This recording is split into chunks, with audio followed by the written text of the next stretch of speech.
It's hard to imagine now, but there was a time when the White House was left smoldering, the Capitol reduced to rubble, and the President of the United States was on the run. This is the shocking, nearly forgotten story of how British troops set fire to Washington, D.C. in 1814, and how President James Madison barely escaped with his life. It was the closest the United States has ever come to losing its entire government in a single day. The War of 1812 is often a footnote in American history. Sandwiched between the Revolutionary War and the Civil War, it doesn't always get the attention it deserves. But for those who lived through it, especially in August 1814, it was a moment of existential terror. At its core, the War of 1812 was about respect, or the lack of it. The young United States was tired of British interference, impressing American sailors into the Royal Navy, blockading ports, and inciting Native American resistance in the frontier. American war hawks in Congress pushed for a declaration of war, believing the US could easily invade and annex parts of Canada. But they underestimated British resolve and resources. Once the Napoleonic Wars in Europe ended in 1814, Britain could finally shift its attention fully to North America. That summer, they launched a multi-pronged attack. One force moved toward Lake Champlain, another threatened New Orleans, and a third was tasked with striking at the heart of the United States, Washington, D.C. The British force, led by Major General Robert Ross and Rear Admiral George Cockburn, consisted of around 4,500 well-trained troops. They landed near Benedict, Maryland, and began a swift march toward the capital. American resistance was rushed and disorganized. Militias were called up, but they were poorly equipped and inexperienced. President James Madison, determined to oversee the defense himself, rode out to the battlefield at Bladensburg. He was joined by Secretary of State James Monroe and other cabinet officials. It was a bold move, but it wasn't enough. The American troops broke ranks almost immediately under British fire.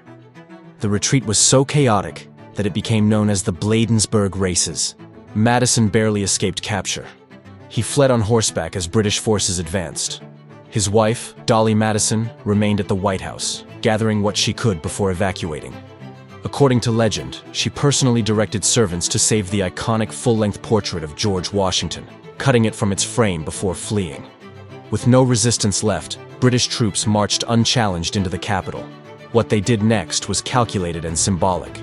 They entered the White House, sat down to eat the dinner that had been prepared for President Madison, and then set the mansion ablaze. From there, they moved to the Capitol building, the Treasury, the War Department, and other key government structures. Each was torched. The city was illuminated by flames. Witnesses said the sky turned red, and the smoke could be seen from as far as Baltimore.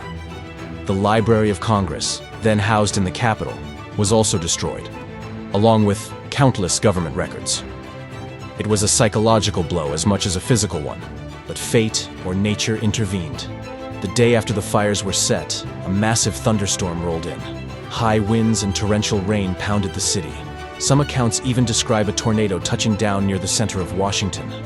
The downpour extinguished many of the fires and forced the British to retreat. Some British soldiers were reportedly injured by falling debris and collapsed structures due to the storm. It was later dubbed the storm that saved Washington. President Madison returned to a devastated capital. He stayed in temporary housing and continued leading the government from makeshift quarters.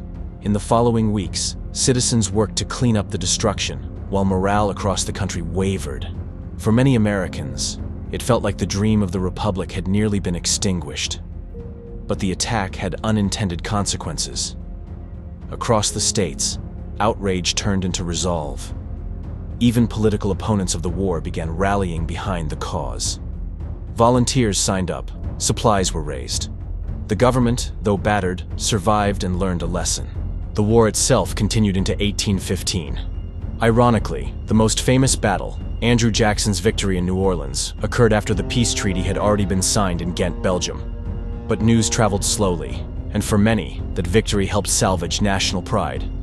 As for the White House, it was rebuilt over the next several years.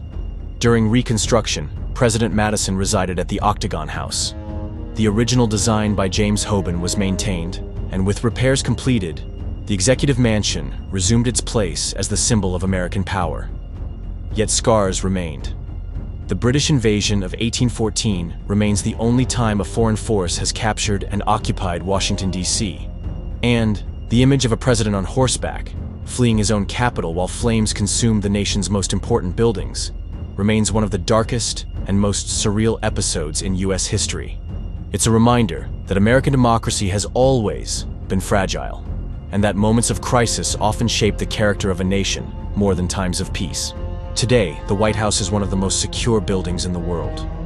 But in 1814, it was defenseless as a symbol of young America's vulnerability.